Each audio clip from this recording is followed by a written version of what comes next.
Hello friends, आज की class में हम नाउन से संबंधित एक्सरसाइज करेंगे और प्रैक्टिस करेंगे। डिफरेंट टाइप ऑफ नाउन्स जो हैं वो हम कैसे पहचानते हैं और हमारे जो भी नाउन होते हैं, क्योंकि पिछली क्लास में मैंने आपको नाउन और उसके जितने भी टाइप्स होते हैं सबको डिटेल में पढ़ाया है, लेकिन जो प्रैक्टिस है वो हमने नहीं की थी। तो आज की क्लास में हम प्रैक्टिस करेंगे और पहचानना सीखेंगे कि जो नाउन होता है वो किस तरीके से हमें पहचानना है।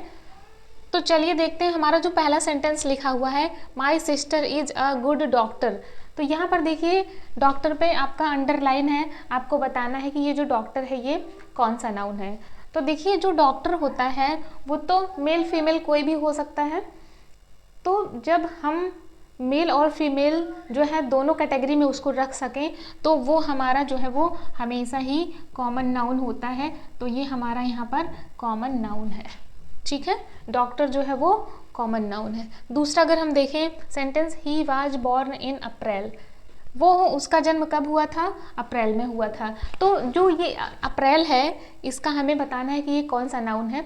तो ये एक एग्जैक्ट मंथ का नाम है, एग्जैक्ट आपको नाम दिया गया है। तो जब आपको क्लियर एग्जैक्ट निश्चित कोई भी नाम दिया गया हो तो वहाँ पर हमारा होता है प्रॉपर नाउन। तो ये प्रॉपर नाउन है। आगे देखते हैं, my family lives in London, मेरी फैमिली जो है, मेरा परिवार जो है वो लंदन में रहता है।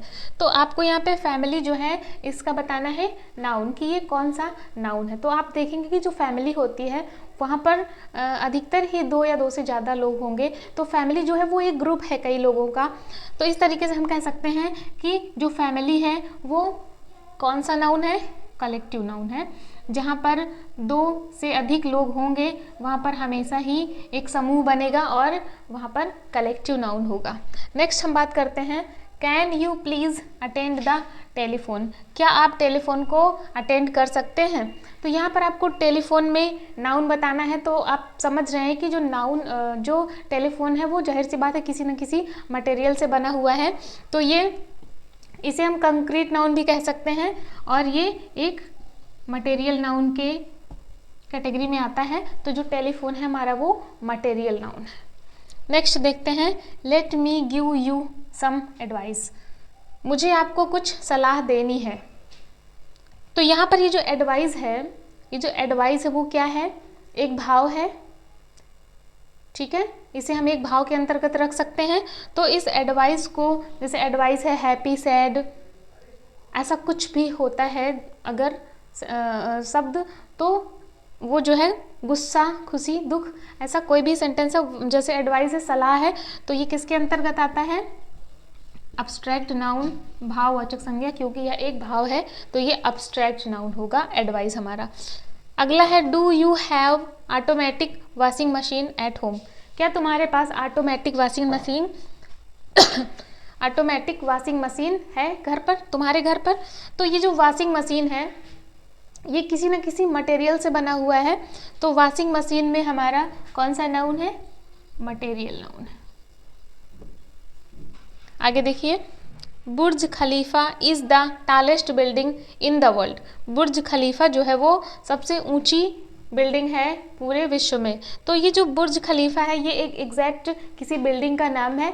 तो मैंने आपको अभी ऊपर बताया कि आपको जब कोई भी एग्जैक्ट नाम किसी भी व्यक्ति, वस्तु, स्थान का दिया गया हो, ये स्थान बिल्डिंग का नाम है, तो वहाँ पर कौन सा नाउन होता है? प्रॉपर नाउन होता है। तो यहाँ पर हमारा है प्रॉपर नाउन। उसके बाद है, honesty is the best policy. तो देखिए जो ऑनेस्टी है इसे हम हिंदी में कहते हैं ईमानदारी। तो कोई भी गुण होगा, ये गुण है, तो जब कोई भी गुण होता है तो वो अब्स्ट्रैक्ट नाउन के अंतर्गत आता है। तो यहाँ पर जो ऑनेस्टी है ये अब्स्ट्रैक्ट नाउन है। अगला देखते हैं, the police disperse the crowd. देखिए यहाँ पर क्राउड का मतलब क्या है? भीड़। तो भीड़ में एक से, दो से, चार से ज़्यादा ही लोग होंगे, एक समूह होगा। तो मैंने आपको बताया कि जब कई लोगों का कोई भी समूह हो तो वहाँ पर कलेक्टिव नाउन होता है। तो ये जो क्राउड है यहाँ पर कलेक्टिव नाउन होगा। अगला है, Harry Potter is a famous artist. Harry Potter जो है वो एक बहुत ही प्रसिद्ध कलाकार हैं। तो हैरी पॉटर जो है वो एक व्यक्ति है, एक पर्सन है, उनका एग्जैक्ट नाम है। तो यहाँ पर हमारा हैरी पॉटर जो होंगे वो क्या हो जाएंगे? प्रॉपर नाउन हो जाएंगे। तो इस तरीके से आप देख पा रहे हैं कि हमारे जो भी नाउन है उनको हम अगर थोड़ी सी पहचान समझ लें तो आसानी से हम उन्हें पहचान सकते हैं। तो आई होप आपको क्लास क्लियर हुई होगी। मिलते हैं नेक्स्ट क्लास में, तब तक के लिए बाय बाय।